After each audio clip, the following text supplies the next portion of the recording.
नमस्कार दोस्तों, welcome to my channel. This is the pre market report video for 6th November 2026, that is for Thursday.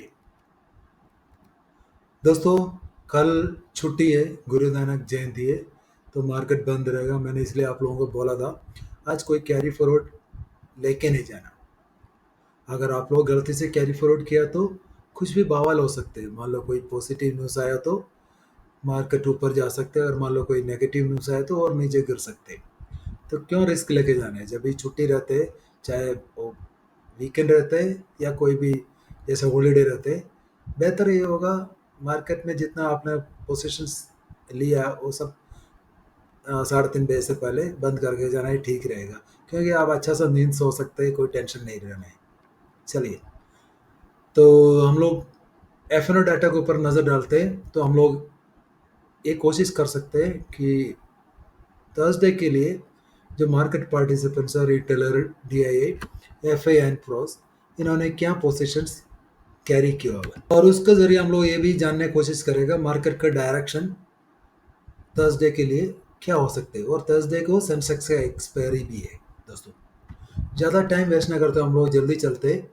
तो those who are new to this channel, so how to read this data. Monday means last to last trading day, Tuesday means last trading day, total means what positions carried by the market participants for Thursday. So हम लोग ज़्यादा time waste ना करते, हम लोग index future से चलते हैं। इंडेक्स फ्यूचर में देखा तो ज़्यादा कारोबार नहीं दिख रहे, रिटेलर का कुछ बाइंग है और एफ का सेलिंग है। तो मैं डाटा को मिक्स टू बेरिश कहूँगा, क्योंकि अभी भी एफ का 1.35 लैक्स लॉन्ग में, सॉरी शॉर्ट में, और रिटेलर और डीए का अच्छा खासा लॉन्ग पोजीशन है। चलो, इंडेक्स कोल्ड में ज़्यादा कारोबार देखने को नहीं मिल रहे, वॉल्यूम्स बहुत ही कम है। तो इसमें क्या है, प्रोस ने कुछ सेलिंग किया और रिटेलर और एफए ने थोड़ा सा बाइंग किया।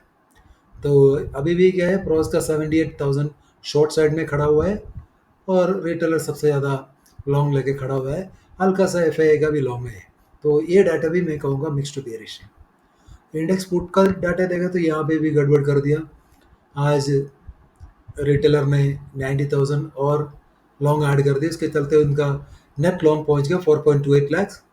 और बाकी जितना बड़े खिलाड़ी लोग हैं एफ आई अप्रोच, वो लॉन्ग में चल रहे इंडेक्स पुट में। तो मैं कहूँगा ये डाटा बियरिश है, क्योंकि एफ आई का 2.5 लाख के करीब जो इंडेक्स पुट लॉन्ग है, और प्रोस का भी 1.5 लाख के करीब इंडेक्स पुट लॉन्ग है। तो ये बिल्कुल बेरिश डाटा मैं कहूँगा, ये अल्ट्रा बेरिश डाटा है। और स्टॉक फ्यूचर में भी खराब खबर, एफ ने 72,000 बहुत बड़ा सेलिंग कर दिया, और उसके चलते उसका नेट लॉन्ग 13 लाख के नीचे चला गया। ये अच्छा खबर नहीं मार्केट के लिए, तो मैं इसको बेरिश कहूँगा। स्टॉक होल्ड में भी यहाँ पे भी बुरी खबर, क्योंकि रिटेलर 1.43 लैक्स और लॉन्ग ऐड कर दिया, और उसके चलते उसका नेट लॉन्ग पहुंच गया 7.26 लैक्स। और प्रोस ने 1.15 लाख का आज सेलिंग कर दिया, उसके चलते उसका नेट शॉर्ट पहुंच गया 5.8 लाख। तो ये अल्ट्रा बेरिश डाटा है। तो इसके चलते क्या हो सकते हैं, मान लो मार्केट में हल्का फुल्का रिकवर भी हो भी गया, तो थर्सडे को दुनिया भर के स्टॉकों में पिटाई होने वाला है। जितना भी स्टॉक कॉल लेके गया रिटेलर, सब में मैं कहूँगा बुरी तरफ पीटेगा, बुरी तरफ पीटने वाला है ये जो रिटेलर लोग, क्योंकि इतना बड़ा लॉन्ग लेके जा रहे हैं। स्टॉक पुट का डाटा यहाँ पे भी रिटेलर अल्ट्रा बुलिश जा रहे हैं, तो इसके चलते इनका स्टॉक पुट शॉर्ट पहुँच गया 3.27 लैक्स। ये भी मार्केट के लिए बुरी खबर है। ये भी अल्ट्रा बियरिश डाटा में कहूँगा, क्योंकि प्रोस का 2.63 लाख लॉन्ग है और एफ का भी 52 लाख लॉन्ग में। So overall, if I wanted to conclude, I would say that retailers are ultra bullish in index options and stock options. Pros and FA mixed to bearish in index options and ultra bearish in stock options. तो cash market के data, DA ने कुछ 1200 करोड़ का buying किया, F ने 1067 करोड़ का selling किया। बाकी जितना भी सेलिंग है प्रोस ने किया होगा। तो ये, और इधर क्या है, रिटेलर का बाइंग इधर दिखता ही नहीं है, तो बहुत बड़ा क्वांटिटी होगा। उसके अगर बराबर में हम कंपेयर करेगा, प्रोस ने भी बहुत बड़ा सेलिंग किया। अगर ये डाटा हम लोग देखेंगे तो प्रोस अल्ट्रा बेरिश जा रहे हैं और एफआईए भी बेरिश जा रहे हैं। पता नहीं हमारा मार्केट से क्या दुश्मनी है।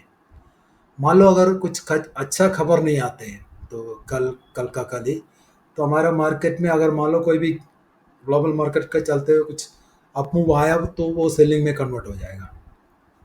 अभी क्या है, मार्केट और सोल्ड टेरिटरी में, इसलिए एक बाउंस आना बाकी है। चले हम लोग बाकी भी देख लेते हैं। तो आज का मार्केट रिव्यू हम लोग करते हैं एक बार।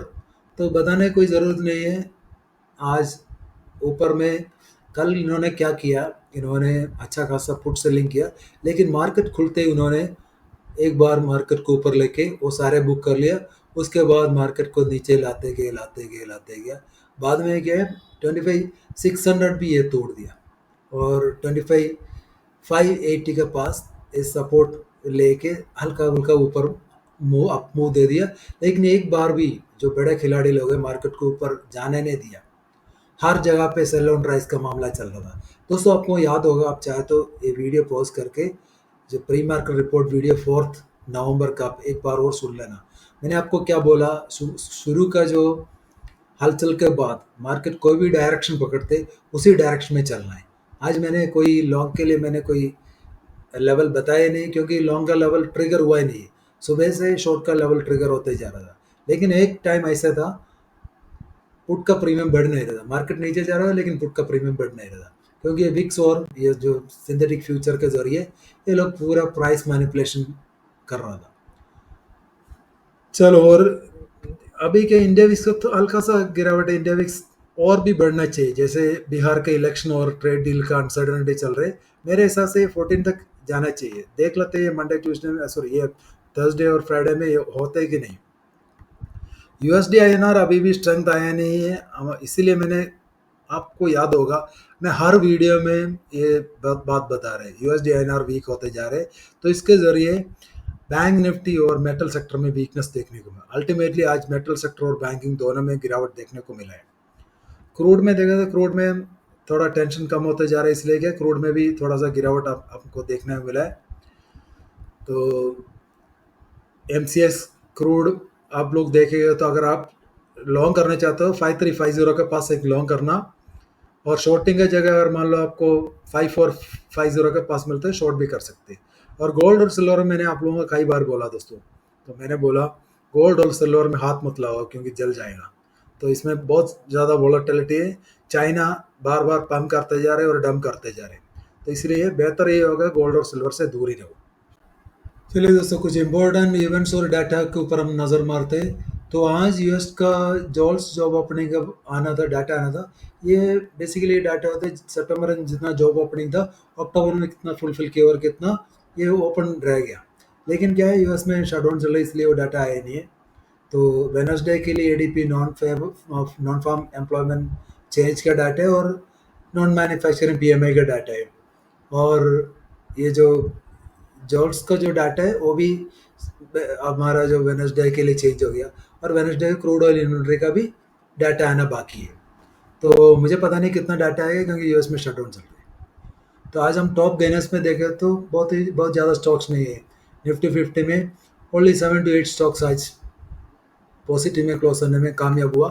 तो टाइटन जो और भारतीय एयरटेल ये सब रिजल्ट के ऊपर, और स्टेट बैंक ऑफ इंडिया का भी रिजल्ट अच्छा आया, तो इसलिए ये सब स्टॉक में हमें बढ़ोतरी देखने को मिला है। तो इसमें अगर मान लो आप थर्सडे में क्या करना, टाइटन और भारतीय एयरटेल में कोई भी डीप आते हैं तो आप इसको बाइंग के नज़रिए में कंसिडर कर सकते हैं। मान लो एक और कंडीशन है, अगर मान लो टाइटन में अगर मान लो 2% का और मान लो एक गैप अप खुलते तब एक इमीडिएट शॉर्ट भी आप कर सकते हैं। भारतीय एयरटेल में वही चलेगा। और बजाज फाइनेंस में मान लो इसमें भी कोई भी डिप आता है जो इनिशियल फर्स्ट हाफ में, तो आप इसको बाइंग के नज़रिए में कंसिडर करना। एमआईएम अच्छा खासा बुलिश था आज। एमआईएम में भी बाई ऑन डिप्स का स्ट्रैटेजी थर्सडे के लिए भी चलेगा। और डॉक्टर रेड्डी में मान लो कोई भी उछाल आते आप इसको सेलिंग के नज़रिए में कंसिडर करना। डॉक्टर रेड्डी को अभी लॉन्ग करने की ज़रूरत नहीं है, तो देखते रहना। तो टॉप लॉसर में हम लोग देखेंगे तो दुनिया भर के स्टॉक है टॉप लॉसर में। जैसे आप यहाँ वॉल्यूम चेक कर लेना। जैसे हम दिख रहे टाटा स्टील में, अगर मान लो टाटा स्टील में कोई भी उछाल आते आप उसमें फर्स्ट हाफ में सेलिंग के नज़रिए में कंसिडर करना। जितना मेटल स्टॉक्स है फर्स्ट हाफ में आप इसको सेलिंग के नज़रिए में भी कंसिडर कर लेना। और आइशर मोटर में भी देख लो, आइशर मोटर में कोई भी उछाल आते उसको भी आप सेलिंग के नज़रिए में कंसिडर कर लेना। और एल एन डी में दो अपॉर्चुनिटी मिल सकती है। फर्स्ट हाफ में कोई भी उछाल आते इसको सेल करना, अगर मान लो बड़ा सा डीप आ गया तो आप इसको बाइंग के नज़रिए में भी कंसिडर कर सकते हैं। और आईटीसी में मान लो एक बड़ा गिरावट आ गया, मान लो आपको मिल रहे 404 के पास, तो अब आप इसको बाइंग के नज़रिए में भी कंसिडर कर लेना। इन्फी में मेरे हिसाब से शॉर्ट अवॉइड करना। इन्फी थर्सडे के लिए बाई ऑन टिप्स का स्ट्रैटेजी अपनाना। जितना भी आईटी स्टॉक्स है अगर मान लो इसमें और गिरावट आते आप उसको बाइंग के नज़रिए में थर्सडे को कंसिडर कर लेना। Finally technical view and outlook for Thursday. दोस्तों थर्सडे सेंसेक्स का एक्सपायरी है 6 तारीख को, लेकिन हम लोग चलते हैं निफ्टी 50 से। तो निफ्टी 50 शॉर्ट करना 25,580 के नीचे ही शॉर्ट करना।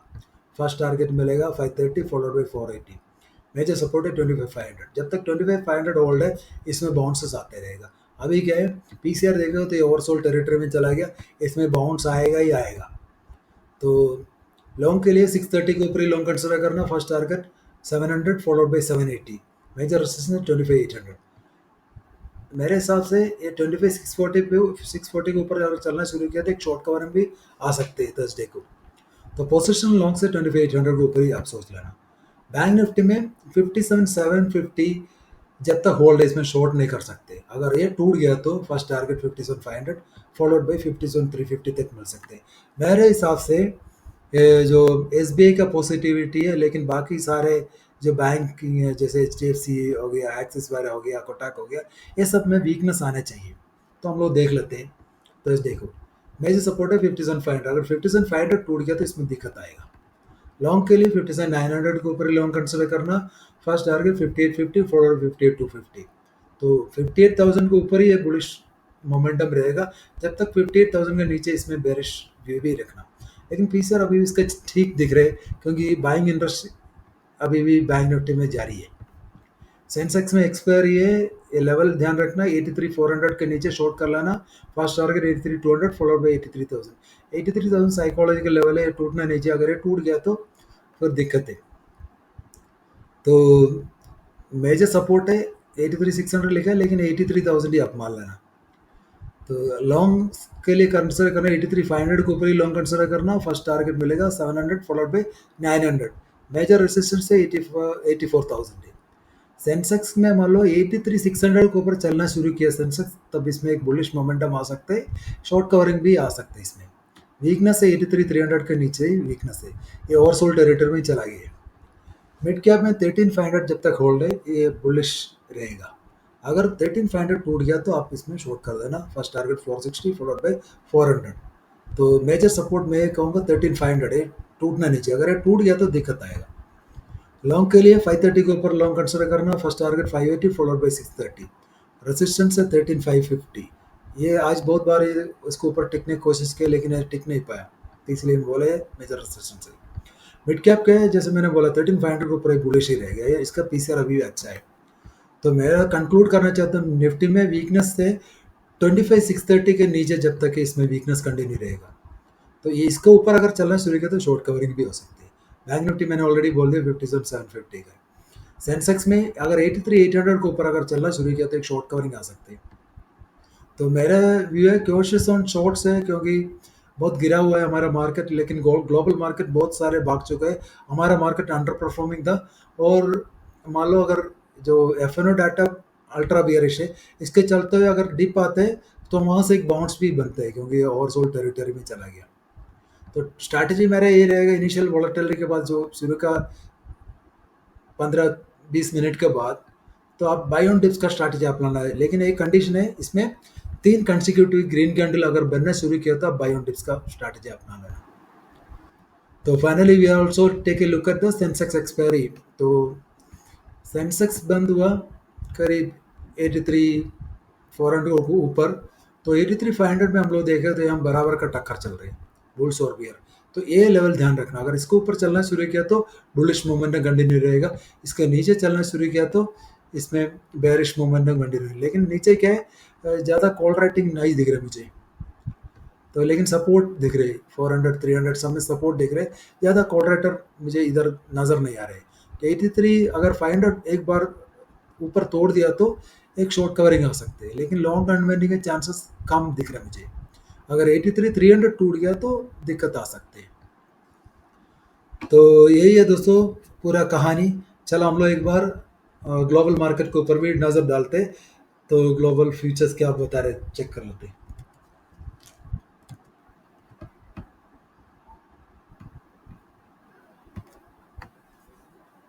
Yeah, friends, finally, if you look at the US market, Dow is down by 120 points. एक बार ये करीब 500 पॉइंट डाउन था हमारा मार्केट जब चल रहा था, उसमें से बहुत सारे रिकवरी हो गए, इसलिए हमारा गिफ्ट निफ्टी भी थोड़ा 95 पॉइंट रिकवरी दिखा रहे हैं। तो एक और बात है, ये ओवरसोल्ड टेरिटरी में, इसलिए एक बाउंस बनता भी है। और अभी भी क्या है, नास्डैक अभी भी रिकवर हुआ नहीं। अगर नास्डैक अगर रिकवर हो जाते, मान लो कल का एक दिन और बाकी है हमारे सामने, तो हमें पता चल जाएगा थर्सडे मॉर्निंग में क्या है इनके ऊपर, और क्या चल रहा है, तब उसी के ऊपर हम लोग डिसीजन ले सकते हैं। तो अभी क्या है, थर्सडे का डाटा देखना बाकी है। अगर थर्सडे में अगर निफ्टी हमारा जो गिफ्ट निफ्टी का रिएक्शन और हमारा मार्केट ओपनिंग पूरा यूएस फ्यूचर के ऊपर डिपेंड होगा। तो अभी ये मार्केट देखने, कल भी ये मार्केट देखने का कोई फ़ायदा नहीं है। छुट्टी के बाद हमारा हमारा मार्केट एक पॉजिटिव और बुलिश मोमेंटम में जाना चाहेगा। तो एफ एन डाटा नेगेटिव है, लेकिन आप इसमें ज़्यादा चिंता नहीं करना। तो दोस्तों, बंद करने से पहले एक और बात मैं कहना चाहता हूँ। अभी क्या है, बहुत सारे रेटिंग एजेंसीज बोल रहे यूएस में कुछ करेक्शन आना बाकी है। तो पता नहीं कब ये करेक्शन आएगा, लेकिन करेक्शन तो आना चाहिए, क्योंकि इतना बड़ा रैली के बाद एक करेक्शन तो बनते हैं। लेकिन हमारा मार्केट के अंडर परफॉर्मिंग है, तो ये उम्मीद हमारा मार्केट के लिए एप्लीकेबल नहीं है। कोई भी पॉजिटिव न्यूज़ आएगा तब जाके हमारा मार्केट बुलिश बनेगा। So that's all in this video guys. If you like this video, please like my channel and subscribe to my channel, and also comment on my videos. Thank you guys. Bye.